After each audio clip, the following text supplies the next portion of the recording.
Hi friends, எல்லாருக்கும் வணக்கம். Welcome to Jose சமையல். இன்றைக்கி நம்ம வீடியோவில் விநாயகர் சதுர்த்தி ஸ்பெஷல் சூப்பரான சாஃப்டான கொழுக்கட்டை எப்படி பண்ணுறதுன்னு பார்க்கலாம் ஃப்ரெண்ட்ஸ். நல்லா உங்களுக்கு இந்த வீடியோ பார்த்தாலே தெரியும் ஃப்ரெண்ட்ஸ், கொழுக்கட்டை எவ்வளோ சாஃப்டாக வந்திருக்கு பாருங்கள். பஞ்சு மாதிரி இருக்குது. ரொம்ப ரொம்ப ரொம்ப டேஸ்ட்டு சூப்பராக வந்திருக்கு ஃப்ரெண்ட்ஸ். ஸோ இந்த ரெசிப்பியை ஃபுல்லாக டீட்டெயில்டாக எப்படி பண்ணுறதுன்னு பார்க்கலாம். வீடியோவை ஸ்கிப் பண்ணாமல் ஃபுல்லாக பாருங்கள். இந்த சூப்பரான கொழுக்கட்டையை நீங்களும் கண்டிப்பாக ட்ரை பண்ணி பாருங்கள் இந்த விநாயகர் சதுர்த்திக்கு. எவ்வளோ சூப்பரான கொழுக்கட்டை பாருங்கள் ஃப்ரெண்ட்ஸ், சூப்பராக வந்திருக்கு. இனிப்புலாம் கரெக்டாக, ரொம்ப அதிகமும் இல்லாமல் கம்மியும் இல்லாமல் கரெக்டாக வந்திருக்கு. ஸோ வாங்க இந்த ரெசிபிக்கு தேவையான இன்க்ரீடியன்ட்ஸ் எல்லாம் பார்க்கலாம். பச்சரிசி ஃப்ரெண்ட்ஸ், பச்சரிசி நல்லா க்ளீன் பண்ணிவிட்டு இந்த மாதிரி நல்லா வாஷ் பண்ணி தண்ணியில் ஊற வச்சுக்கோங்க. 3 to 4 hours கம்பல்சரி இந்த மாதிரி தண்ணியில் ஊறணும். அதுதான் முக்கியமான விஷயம் ஃப்ரெண்ட்ஸ். ஊற வச்சு இந்த மாதிரி தண்ணியை வடித்து இந்த மாதிரி ஒரு காட்டன் கிளாத்தில் நல்லா காய போட்டுருங்க. இந்த மாதிரி அரிசி எடுத்து பார்த்தா கையில் ஒட்டக்கூடாது, அந்த அளவுக்கு தண்ணி நல்லா வடித்து காயணும். இந்த ஸ்டேஜில் நம்ம மிஷினில் கொடுத்து அரைச்சி அரிசி மாவு ரெடி பண்ணி வச்சுக்கலாம். ஸோ மிஷினில் கொடுத்து அரைச்சி எடுத்துகிட்டு வந்தாச்சு. ஸோ நமக்கு அரிசி மாவு ரெடி ஆகிடுச்சு. இப்போது ஃபஸ்ட்டு ப்ரொசீஜரே நம்ம தண்ணி, அதாவது அரிசி ஊற வச்சு காய போட்டு அரைச்சி எடுத்து வந்தாச்சு. செகண்ட் ப்ரொசீஜர் என்னென்னு பார்த்தீங்கன்னா, நம்ம வேக வைக்கணும். ஸோ ஒரு இட்லி குண்டானில் அடியில் தண்ணி ஊற்றிட்டு, தேவையான அளவு தண்ணி ஊற்றிட்டு மேலே இட்லி தட்டு வச்சுக்கோங்க. வச்சு இந்த மாதிரி காட்டன் துணியில் நம்ம அரைச்சிட்டு வந்த அரிசி மாவை போட்டு நம்ம மூடி வச்சிடலாம். நல்லா ஆவி வந்ததுக்கப்புறம் நீங்கள் மூடியை மூடுங்க ஃப்ரெண்ட்ஸ். ஸோ இப்போ நல்லா ஒரு 15 மினிட்ஸ்க்கு அப்புறம் நல்லா வெந்துடுச்சு. 15 மினிட்ஸ்க்கு அப்புறம் ஒரு பாத்திரத்தில் ட்ரான்ஸ்ஃபர் பண்ணிக்கலாம்.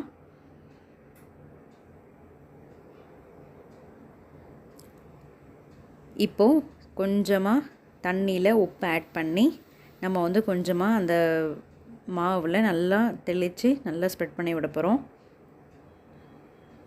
தெளிக்கணும் ஃப்ரெண்ட்ஸ், ஊற்றிடக்கூடாது. உப்பு அப்படியே போட்டால் அங்கங்கே தேங்கி நிற்கும்னு சொல்லி தண்ணியில் மிக்ஸ் பண்ணி இந்த மாதிரி ஃபுல்லாக அப்படியே உதிரியாக மாவை அழுத்தாமல் உதிரியாக அப்படியே பிசைஞ்சு விடணும். ஸோ பிசைஞ்ச மாவை இந்த மாதிரி ஜலிக்கலாம். ஏன்னா சொதட்டு உங்களுக்கு அந்த மேலே கட்டி கட்டியாக இருக்கிற மாவுலாம் ஜலிக்கும் போது உங்களுக்கு மேலே ஸ்டோர் ஆகிடும். ஸோ உங்களுக்கு சாஃப்டான கொழுக்கட்டை கிடைக்கும். ஸோ இந்த மாதிரி நம்ம ஜலிச்சு அந்த காட்டன் துணியில் எடுத்துக்கலாம். இப்போ பாருங்கள், மாவு எல்லாம் ஜெலிச்சாச்சு. ஸோ அதே மாதிரி இன்னொரு வாட்டி நம்ம ஆவி கட்டிக்கலாம். சேம் அதே மாதிரி இட்லி குண்டால தண்ணி கம்மியாக இருந்துச்சுன்னா இன்னும் கொஞ்சம் ஆட் பண்ணி மேலே இட்லி தட்டு பாருங்கள், தண்ணி கம்மியாக இருக்குது. ஸோ தண்ணி ஆட் பண்ணி அதே மாதிரி இட்லி தட்டு வச்சு மேலே இந்த அரிசி மாவு நம்ம ஜலிச்சோம் இல்லையா, அந்த அரிசி மாவு வச்சு மூடிடுங்க.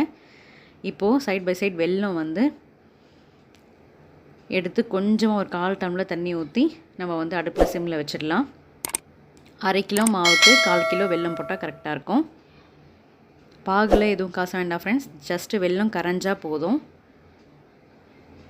இப்போது ஆஃப்டர் 15 மினிட்ஸ்க்கு அப்புறம் பாருங்கள், மாவு இன்னமும் நல்லா சாஃப்டாக வெந்திருக்கு.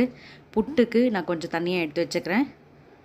இந்த வீடியோ லாஸ்ட்டில் புட்டு எப்படி பண்ணுறது அப்படின்னு நான் சொல்கிறேன் ஃப்ரெண்ட்ஸ். ரொம்ப ரொம்ப ஈஸியான ரெசிபி, ரொம்ப சாஃப்டாக வந்திருக்கு பாருங்கள். பார்க்கும் போதே உங்களுக்கு தெரியும் மாவு எவ்வளோ சாஃப்டாக வந்திருக்குன்ட்டு. ஸோ இதை பாத்திரத்தில் ட்ரான்ஸ்ஃபர் பண்ணிக்கலாம்.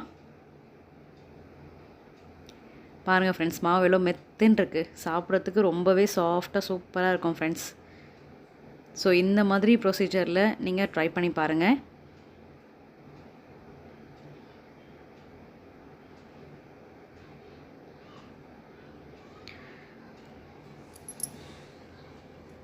உப்பு சும்மா கொஞ்சமாக போட்டால் போதும் ஃப்ரெண்ட்ஸ். ஸ்டார்டிங்கில் நம்ம தண்ணியில் கரைச்சி உப்பு ஆட் பண்ணோம் பார்த்தீங்களா, அது ரொம்ப அதிகமாகலாம் போட வேண்டாம். ஏன்னா கொழுக்கட்டைக்கு இனிப்பாக தான் இருக்கணும் இல்லையா. ஸோ கொஞ்சம் உப்பு ஆட் பண்ணால் போதும்.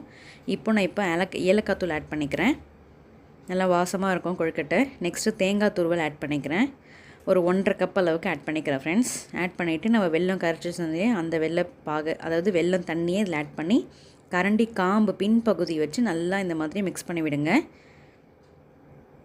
ஸோ தட் உங்களுக்கு எல்லாம் மிக்ஸ் ஆகி வரும். மெயினாக இந்த மாவு சூடாக இருக்கும் இல்லையா, அதனால தான் நம்ம கரண்டி காம்பு வச்சு நம்ம மிக்ஸ் பண்ணுறோம். கொஞ்சம் சூடாக இருக்கும் போதே பண்ணணும் ஃப்ரெண்ட்ஸ், அப்போ தான் உங்களுக்கு சாஃப்டாக இருக்கும். ஏன்னா ரொம்ப ஆறிடுச்சுன்னா மாவு கொஞ்சம் ட்ரை ஆகிடும்.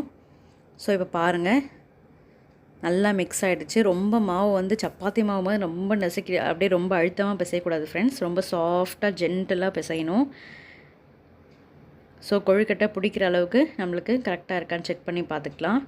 ஸோ கொழுக்கட்டை வருது. ஸோ கரெக்டான ஸ்டேஜ் இது. உங்களுக்கு இனிப்பு ரொம்ப ஜாஸ்தி பிடிக்கும் அப்படின்னா இன்னும் கொஞ்சம் நீங்கள் வெள்ளை தண்ணி கூட ஆட் பண்ணிக்கலாம். எங்களுக்கு இனிப்பு மீடியமாக இருக்கிறது பிடிக்கும் அப்படின்றதுனால நாங்கள் இந்த அளவுக்கு இனிப்பு ஆட் பண்ணிக்கிறோம். ஸோ கொழுக்கட்டையை அழகாக இந்த மாதிரி பிடிச்சி நம்ம வந்து வச்சிடலாம். ஃபுல்லாக வந்து இப்போ பாருங்கள், ஃபுல்லாக கொழுக்கட்டை பிடிச்சி வச்சாச்சு. கேஸ் ஆஃப் பண்ணியாச்சு. அதே மாதிரி ஆவி வந்ததுக்கப்புறம் நம்ம மூடணும். இப்போ ஆவி சைடில் நல்லா வர ஆரம்பிச்சிச்சு. இப்போ மூடலாம். சேம் 10 to 15 மினிட்ஸ் வந்து அடுப்பில் இருக்கட்டும். நம்மளோட சுவையான கொழுக்கட்டை சூப்பராக சும்மா மெத்துன்னு ரெடி ஆகிடுச்சு பாருங்கள் ஃப்ரெண்ட்ஸ்.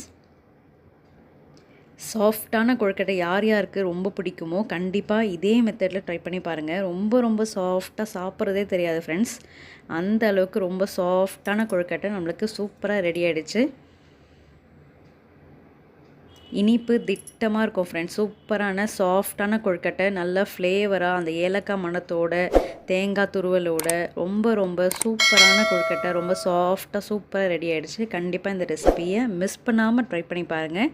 ட்ரை பண்ணி பார்த்துட்டு உங்களோட கமெண்ட்ஸை மறக்காமல் கீழே கமெண்ட் செக்ஷனில் போஸ்ட் பண்ணுங்கள் ஃப்ரெண்ட்ஸ். இந்த விநாயகர் சதுர்த்தி இந்த மாதிரி கொழுக்கட்டையை செஞ்சு விநாயகருக்கு படைச்சு விநாயகரோட அருளை மறக்காமல் எல்லோரும் வாங்குங்க ஃப்ரெண்ட்ஸ். நெக்ஸ்ட்டு நம்ம கொஞ்சம் மாவு எடுத்து வச்சுருந்தோம் இல்லையா, அந்த அரிசி மாவில் நல்லா வெந்த மாவில் வந்து கொஞ்சமாக சர்க்கரை ஆட் பண்ணிக்கோங்க, கொஞ்சமாக ஏலக்காய் தூள் ஆட் பண்ணிக்கோங்க, கொஞ்சமாக தேங்காய் துருவல் ஆட் பண்ணிக்கோங்க. நம்மளோட சூப்பரான சாஃப்டான புட்டும் ரெடி ஆகிடுச்சு. புட்டு சும்மா மெத்துன்னு இருக்கும் ஃப்ரெண்ட்ஸ். சாப்பிட்றதே தெரியாது, அவ்வளோ சாஃப்டான சூப்பரான நல்லா ஒயிட் கலரில் புட்டு வந்து சூப்பராக ரெடி ஆகிடுச்சு. ஸோ இந்த கொழுக்கட்டையும் இந்த புட்டு ரெசிப்பியும் நீங்கள் வந்து பார்த்துருப்பீங்க ஃப்ரெண்ட்ஸ். ரொம்ப ரொம்ப சாஃப்டாக சூப்பரான புட்டு வந்து ரெடி ஆகிடுச்சு. கண்டிப்பாக இந்த ரெசிபிஸ்லாம் உங்களுக்கு பிடிச்சிருந்துருக்குன்னு நினைக்கிறேன். பிடிச்சிருந்தால் மறக்காமல் என் சேனலுக்கு லைக் பண்ணுங்கள். இன்னும் நீங்கள் என் சேனலை சப்ஸ்கிரைப் பண்ணலாம், சப்ஸ்கிரைப் பண்ணிவிட்டு கூட பெல் ஐக்கானையும் மறக்காமல் கிளிக் பண்ணி வச்சுக்கோங்க. வேறு ஒரு நல்ல வீடியோவில் உங்களுக்கு திரும்ப வந்து மீட் பண்ணுறேன். அது வரைக்கும் தேங்க்யூ அண்ட் பாய்.